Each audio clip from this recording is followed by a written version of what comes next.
All right, so welcome to the summary form 03, and we are going to do a review of the different tabs and we will explain briefly the functionality. So the first tab that you see here, okay, is the planning, it's called planning block selection.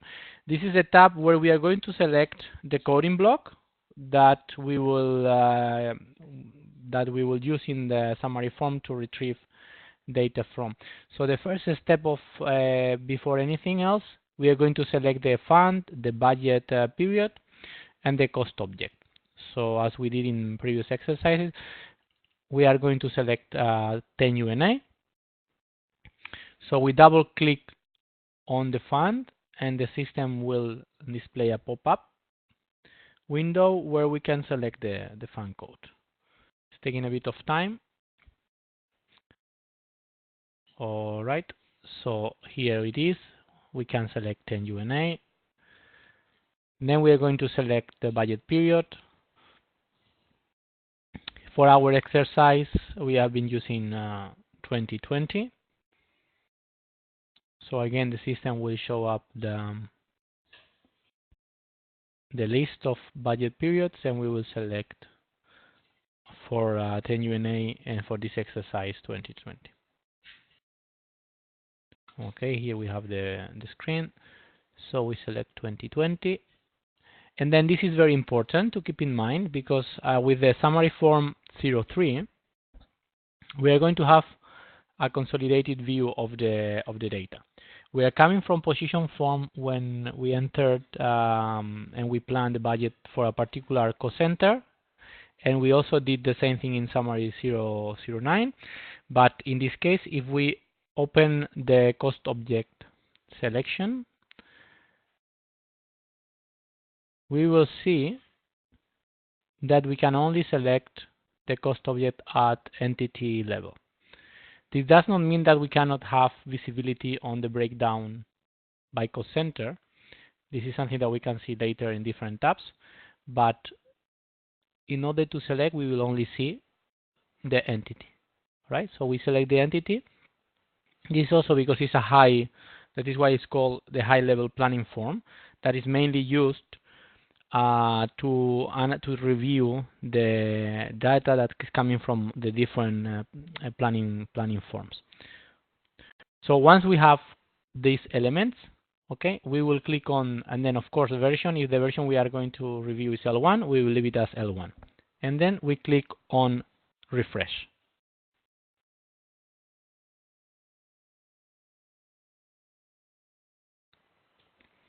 The system is now refreshing the data, and it's important that you notice that the planning block, we are still on the first tab, we only selected the coding block, and now you see planning block says unlocked. This means that we are going to be able to review the data, and it's still open to modification, so we have not approved. We will come back.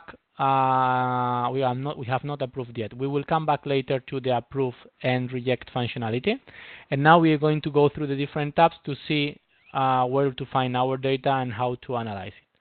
So we move now to the second tab, which is called Overall Summary RB, which stands for regular budget. Here you see there are two tabs, one called Overall Summary RB and the other one is called Overall Summary PK. No? It's quite obvious if you are planning the budget for regular budget, you have to come here. If you are doing it for peacekeeping, you are going to the third tab. And why there is this difference? I think it's basically derived from the fact that the commitment item hierarchy, as we said this morning, is different in the case of variant U10 or the case of variant U20. So in the case of regular budget, fund code, in our case 10 UNA, the variant is U10, and that's why we have to go to this tab.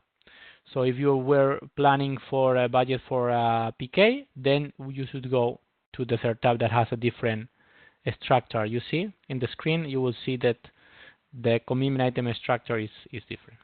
So in our case, for our exercise, we were planning for 10 UNA. So we go to overall budget. And then as usual, after changing the tab, we have to click on refresh. we will get the data from the different forms. In this case, we will the system is extracting data from the position form and from the summary 09, etc. So I'm going to zoom in a bit so you can read the screen. So what do we have here in this form? So the first thing that you see is that we have the figures from positions form. So you see in the first lines we have the budget from the prior years. So we have budget from 2018 and from 2019, and we have the internal proposal for 2020.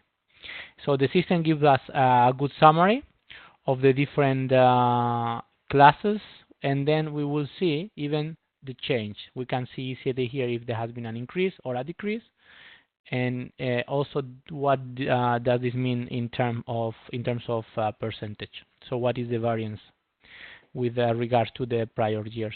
And this is basically something similar to what you saw in summary 09, but it's a structure as per the class level. Right? If you want to drill down, I think you can also get this data.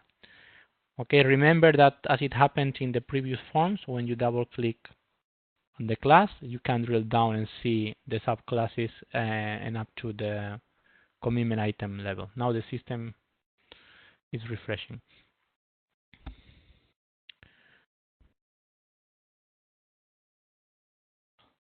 Okay, so you see under. Okay. Okay. So. Okay, so we go now to. So this is basically we see all the classes that we were budgeting for, and this is the purpose of the actual this tab. Okay, we will see later with details, and we will go through the exercise. So now we go to the, as I said, we don't need to go to the third tab because our example is for regular budget, and then we go to the next tab that is very interesting, which is called resource by cost object. So this is a different view of the. Let's say of the proposal for the budget. But in this case, this tab is going to give us the functionality that will allow us to have a breakdown by cost center. Okay. Remember that when we selecting when we had selected coding block in this form, we have only selected the entity. Okay. Sorry. So as I was saying that we reviewed the summary for release budget. I have not stopped in the summary for PK because the fun code we are using is from regular budget. And now the next tab is similar in a sense to the previous one. So it will show also a summary of the budget plan, but it will allow us, and this is very important, to have a breakdown by cost center. So this is important because when you selected the cost object, the system did not give you the option to select cost center. Okay, this is a summary form it's a high-level planning form, so it will only let you do it at entity level. Okay, but once you get here, you can have a breakdown. So again, you see the figures that are related to another set of forms that we saved before, and here again you have the previous years. Okay, 2019 and 2020 our proposal. You see the increase or the decrease. You can drill down as well, and in this case you can have a breakdown. So, but important, in order to have a breakdown, you see you have a message here telling you can expand or collapse, but it is not clear where to click. Well, you have to click on the entity. Typically in this BPC forms, wherever you see an element that has a parent-children relationships, you can double click on it to have a breakdown. So if I double click on the entity, In this example, it's basically ECE, all right, but really it doesn't matter if for the example that you will be doing is a different one. It could be DOS or it could be OSCM. It depends on what is the mapping. But for sure, you will not be able to see the breakdown by cost center unless you click where I told you in the entity. And then you see, after clicking, a list of columns has appeared. And then we have, sorry, I have to zoom out because the screen is maybe it's too big. But you see here now we have the breakdown of all the basically the proposal, okay, the internal proposal, but we have a breakdown by cost center, okay. So from this tab that is called resource by cost object, you can get a breakdown, okay, by cost objects, right? In this case, it's a cost center, okay, and then you have the summary at the end. So this is important because when the approver of the review will get to this form, will probably would like to see this breakdown and will not be able to find it unless he or she double clicks on the entity. So this was the third tab, and we are moving to the following one, which is called staffing table. Again, as usual, after moving to the following tab, we need to click on refresh to get the data. So when we click on refresh, the system will be, in this case, getting data from the position model, from the position form that was previously submitted. And here you have a breakdown with a comparison between prior year and the one that we are proposing right now, the one that we are planning for. And we will have a table with category and with a breakdown by local staff and international staff with all the categories and grades. And you have basically the distribution. No? So in this example that you can see, we have 1 USG, 1 D2, 71, 40, 4P5, etc. And as usual in this summary 3 form, the system automatically is checking the difference and is showing the variance in percentage. So it's a good reference. But of course, once you see this is at entity level. You don't have an idea of what is the breakdown by cost center. So how can you also get a breakdown by cost center? You can see it in the following tab. Okay. What else I want to mention from here?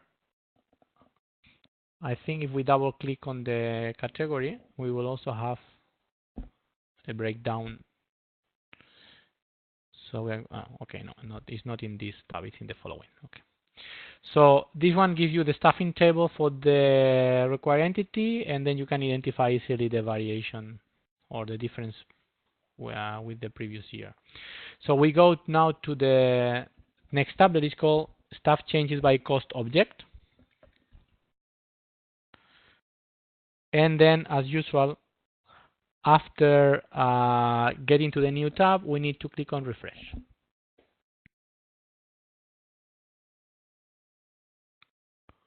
And then here we are going to see a summary of the actions that you have planned in the position model. So if you read the table that the system displayed, you can see that for this entity, we have a number of new establishment of positions, 1D1, 1 internal admin, and 1 GS. Okay, so you have a list of all the possible actions: establishment, abolishment, redeployment, reclassification, reassignment, etc. And then you have the figures for every particular action, and then you also see even the position that has been affected, not the category and grade, basically. But if you need to, if the person that has to review this form requires to have a breakdown by cost center, again, you can get it. but you have to double click on the entity.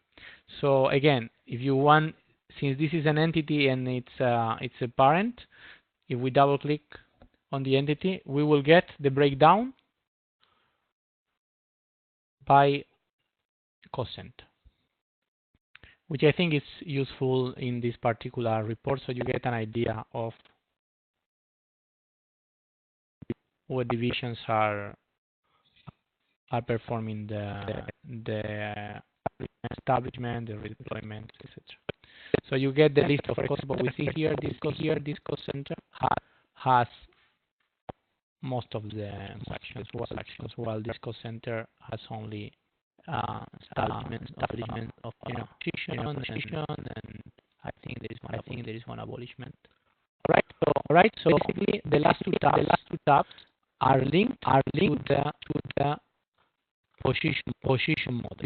This one is the staff table, and the comparison with the prior year is a summary of the actions. So you get an idea of what was, and then of course, here you can also. And finally, the last tab would be military and police, also integrated with the MPU model. But for our exercise for regular budget, I think it's not relevant. But we could be reviewing a different scenario, and then also from the last tab, we could see a summary of the planning for military and police. So after reviewing these different tabs that we have, if we consider that we are ready to approve, we should go to the first tab and consider the following. So together with the functionality to approve and to reject, the system is controlling the what is called the work status of the proposal, of the internal proposal in this case. So if we click on approve, what is going to happen is that the proposal will move to the next version. So we'll move from L1 to L2. And then the proposal under L1 will remain locked, meaning that after we click on approve, L1 version will be frozen, will be locked, and L2 version will be unlocked. All right? And then from there you can apply changes or play around with version L2, but you will not be able to work on L1 anymore. On the same, the rationale for reject functionality is exactly the same. If you approve, you move to L2. Now, if all of a sudden you want to go back, you have to reject L2, and then you will go back to L1. So approving L1 basically locks L1 and unlocks L2. All right, and rejecting is the other way around. Rejecting L2 will lock L2 and will unlock L1. And that's it basically, the functionality. So you have coding block and approval and rejection functionality on the first tab. Then you have the summary tabs in general terms with all the budget information and all the proposal. You have a breakdown by cost object, and then you have two more tabs dedicated in particular to position, and the military and police that for our scenario does not apply that much. All right, so that's it basically. So I'm stopping the